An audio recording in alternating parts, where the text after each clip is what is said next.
All right, good morning. How are you doing? I hope you're okay. It is Tuesday, the 20th of September, 2022. I'm Jerome Paul Sonko in here to drive your business farther and beyond. This is Smart Wins Business, which is your daily Kickstarter, and this is Smart 24 TV, where we definitely drive your business. How are you doing? And how are you coping up with the current economic status of the country? I hope you're doing well, and I hope you are trying to at least make these ends meet wherever you are. Now, surely it's time for us to go deeper in understanding more from the business perspective and the business world. And just a quick one as we're heading into this particular segment. Yesterday, Barinja Andrew was on ground, and what happened was he was interacting with some of the border riders who apparently, according to the new guidelines, will not be allowed in the capital if at all they do not have licenses, or if at all they weren't registered, as legally allowed borders to operate in the city. So it's actually some tough guidelines in that space. But critically, when you look at it, some of them are greatly against it, because this is a sector that is normally unregulated, and if at all things do happen this way, then it would be easier for most of these particular people. All right, now from that particular space, we get deeper into understanding more from what Barinja Andrew got from the border people on ground yesterday. Later on, he will be going on ground as well to give us more from the issue to do with labor externalization. But as of now, we take you back to that particular one-on-one he got with the different borders yesterday that we did not play for you due to some technicalities, but this is what he got yesterday. Jerome Paul Sonko, and today the discussion, we are discussing the aspect of the border census, and there is an initiative, there is a plan to stop those borders that weren't registered, to block the access to town. And of course, like, you know, the intention of this registration is to ensure that there are about 7,000 borders operating in the city center. And of course, the census took place a month ago on the different border, and of course the different divisions of Kampala. That's the 5 divisions, of course the central, and so many other divisions that are within Kampala. So with effect from today, there is a plan to stop those borders that are not part of the census, that were not counted, let me say that, to stop the usage of town. It's a rainy day, as you can see right now, and it's actually raining right now where I am standing. I'm just standing here at my peril quite live, and it's falling just straight away. And we're going to discuss what do the border people think about this initiative to being banned from being used to access the town. Is it too early for the government to reinforce such initiatives, or it's quite too late, and how is it going to be affecting their businesses? So we are going to be having a discussion regarding that particular aspect. Never mind, it's a little bit rainy. Sebo, jebaleko. Kaya sebo, naje. Amanya sebo. Kayuwa Emmanuel. Emmanuel. Ulire ku nsonga y'okuba nti bagenda kubanga babasala abapicha batewandisizza babagana okukola ki, waliwo ekiteeso okubanga tebajja mu kibuga gweki ekintu ekyo kyogerako ki? Kati nze nganze omuvuzi wa boda, endooza yange egamba bweti, endooza kigambo kigenda okwogera njogera wa boda aliye Masaka ne wa boda ali mu Uganda wonna, njoga kweyo ensonga. Kaakati obuzibu obuliwo, nze amagezi gemba pulezidenti galyaga, pulezidenti bayimukuzanyira ku bwongo, baminisita bo n'abeefula abakulembeze ba boda be bantu bameka? 2.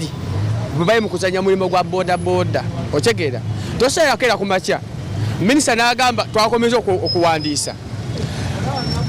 Omwogezi wa KCCA amaliro ga CBS egulo sawa 3 ez'ekiro yagambye te mutagenda okizibwa okwata boda okujjako tugenda bawa agenda oba abatera kwewandiisa tubongere chance. Kati anoyo avuddeyo n'agamba ate omwezi wa KCCA ng'agate ekwata boda, ane yagambye ate bakwate boda anoyo. Kati amagezi tegempa gavumenti galyaga kyofa togabye sente za boda wazirya, omukaaga bando wagirya, yo wajezibika n'ogirya. Naye kyansaba General Katumba Wamala gamba mukamaawo baliko batomeza, bayimukubatomeza mugenda kutomera, kubanga boda sose twegemesa abasinge n'amesimu yegemesa COVID, tugoberera amateeka, twambala element tulina emisolo. ne anoyo agamba te bodaboda yigira mu kibuga anoyo ajja avyo n'akamwaka ayogera ekintu ekyo obuzibu obuliwo twafuna abefula abakombeza boda nga basiba ofuna kisamu nga Mr. Kiyimba oyo wensanji yesimbako Masaka ne bamukuba akalulu osekeera ne bamukuba akalulu dakike munagamba yakuira bodaboda tavuga ku boda buza omubuzo wa avuga boda kyetusaba kiri eki oba bintu bitambule bulungi batuwe chance soko tulonda obukulembeze bwa boda bwetumala obulonde bwetumala obulonda awo batuwa agenda kesi meya Lukwago n'Uhuru bona ba meya batuwa agenda twesi boda bwegenda otambula obulungi atavuga boda agamba kulembera boda minisita banywa cyayi agamba boda nzigobye mukama we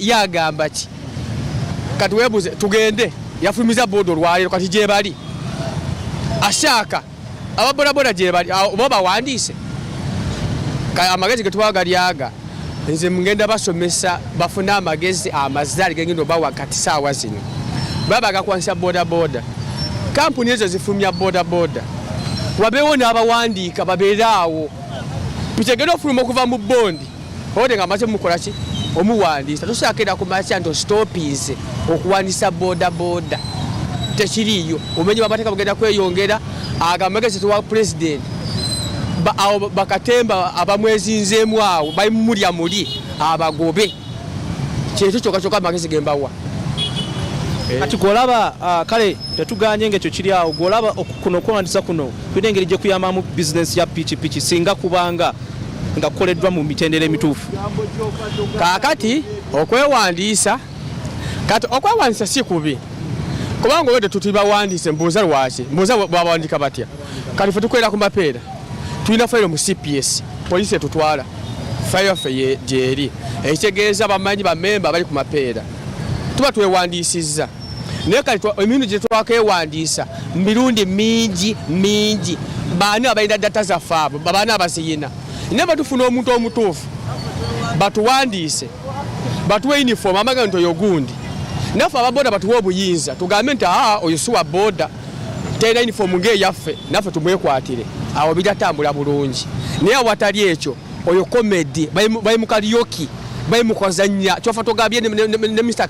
Kabanda bali mu katemba basanja jangu ndoza bali mu nyegenyege ndoza bali mu nyegenyege bali mu oyo katemba ne kyensaba bakwagenda abakulembeze ba boda tufune obukulembeze ba boda obulonde batuwe kololo tulonde obukulembeze ba boda tufune omukulembeze waffe tutuwende government awo system genda tambula kubanga naffe tubaziba misango naffe mulimu ababbi neffe teri muntu omubbi ayinza ogoba wa boda teri muntu ayinza ogoba omubbi wa boda nga tavuga boda ffe kennyini gavumenti bwetukola agenda ennungi netuwa obuyinza tuyinza okwegobamu ababi kubanga gaffe nga wano tosobola paakinga wano nga tetukumanyi otegeera kyetusaba ekyo Okay, yeah, of course, those are the different opinions regarding this particular topic as the border people are talking about. What do they think regarding this aspect? Of course, registration is quite important, and the main aims why this was put into place was to incorporate professionalism into the border business to ensure that these people actually do everything formally. And this was accompanied, you remember, by training way back by the Prime Minister, that's Robin Anabanja, regarding training them how to read signposts. And of course, this is also part of the packaging to ensure that these people operate effectively. Remember, quite a number of accidents, according to data statistics, indicate that a majority of the deaths accident related. That's in Kampala. There is a border involved regarding that. So you can see why it's very important to regulate this industry, and the initiatives are so important. It's quite rainy here, but we shall not stop giving you what we are supposed to get you. We are still moving on to get the different opinions of the border people regarding this particular aspect. Mkamange Jebaleko. Yes, okay. Of course, some people don't want to speak on TV, but it is still okay. But we are still going to get other opinions regarding this particular topic about banning the borders that we are not included in the census. That's from entering the city center. I remember, so that's quite. I remember on Smart 24, we always bring out factors that affect business, and we make sure that people get the required information, the business personnel, to ensure that they can execute the business matters effectively without fail, and they make the right decisions. Sebo jebaleko. Kale sebo amanyi. Semanda Muhammad. Mr. Muhammad, atwogerako ku nsonga y'okubanga bagenda bagaana okujja mu kibuga, ogaana piki okujja mu kibuga nga tebaazibala mu census, boda census. Gwe kintu ekyo kyogerako ki? Ezitali mpandiise. Nakyo kisoboka kubanga be bananyini kibuga. Naye obuzibu bwe tulina nga aba boda sigamba nti tetwasoma. Twasoma. Era singa bajja ne bakwata aba boda nojja n'obasalako bwoti. N'ogenda wali aba taxi n'obasalako, n'ogenda kuba basi n'obasalako. N'obagamba nina omulimu, buli omu awandikawo application. Nina omulimu. Ndowooza osobola okufuna application 20, aba basi n'ofunamu emu, aba taxi n'ofunamu 2. Kyekitegeeza nti owa boda yakola ki? Weewaawo abalimu abaana abatono abajja nga bayingira mulimu okubanga mulimu abatasoma kubanga buli kimu kibeeramu wekiri wekikoma, yadde ogenda mu polisi, yadde mu magye mulimu abatasoma, yadde mu parliament tuwulira babajjayo nti eyo ebifaananyizo takola ki tabirina. Naye kyensaba kiri kimu nga baminisita, omanyi pulezidenti wajja n'akulonda nti oli supervisor oba nti osobola omukiikira mu kigere kye nga ye taliiwo. Bwabanga pulezidenti yatuula n'agamba minisita Kabanda, minisita gundi bandi badde wanu family ne batuula ne bagamba waliwo industry eri wano gye tucreatingawo ng'omulimu, kubanga guno omulimu gwecreatingirawo atalina mwasirizi nga ba UB40 gwe mulimu gwa boda. Kati banditudde ne bagamba tuli baminisita 5 bonna ne bakuŋŋaanya endowooza yaabwe, bagamba tukoze eki abantu bano okubaorganizinga. Kyandibadde kikola ki? Kikola amakulu.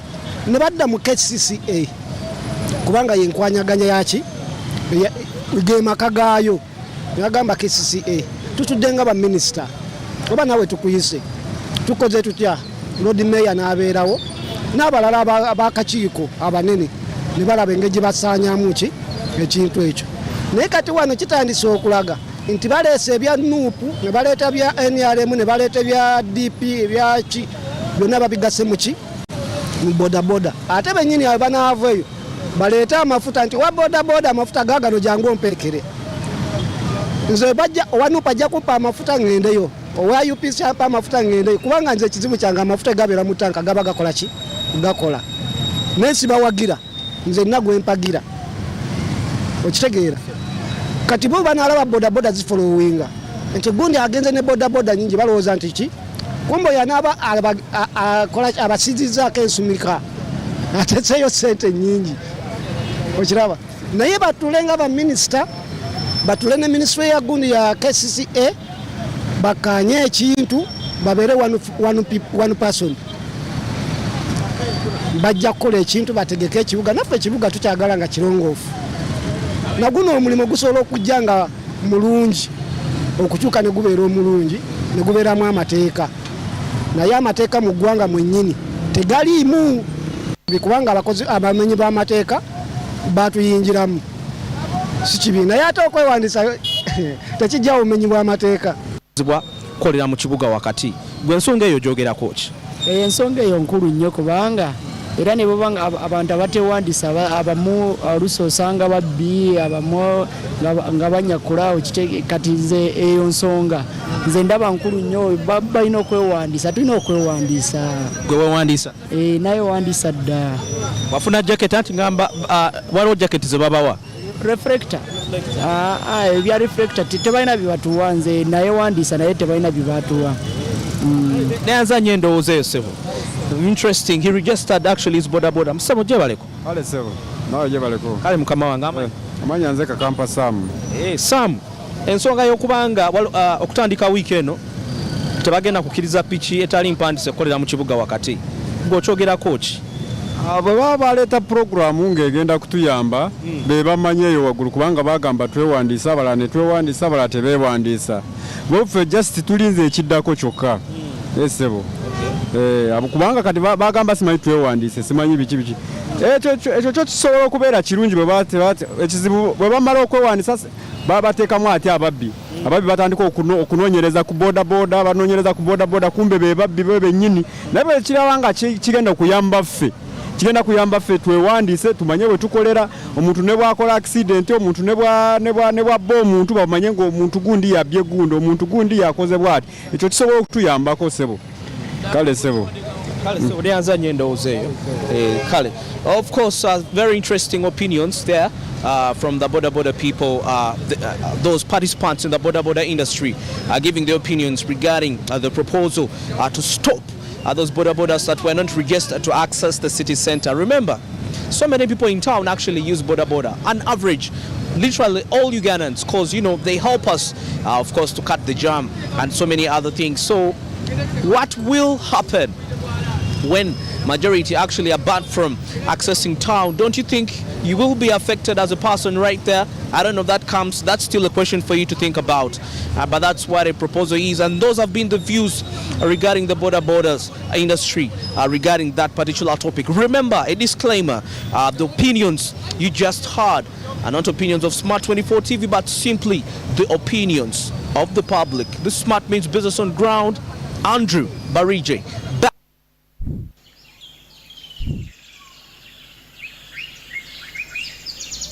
Okay, now that happened yesterday in the morning as it was raining just after the downpour in Kampala and the neighboring areas in Uganda here. So when you look at that particular discussion, that was bound to be coming in live yesterday as Barije Andrew was actually trying to get more of the opinions of most of the border riders around the central business district in Kampala on their views regarding registrations, licensing, and how they're going to live in such a situation. Now, when you look at that as well, you get to realize it's not that easy, by the way, following the situation that borders are supposed to operate under guidelines, and as well, these guidelines are supposed to be followed, and by following them, they're supposed to have registered their borders and got their registration plates in there so that they can safely operate in the city. Of course, Kampala City Council Authority intends to at least regulate the border industry, which has been unregulated for quite a long time,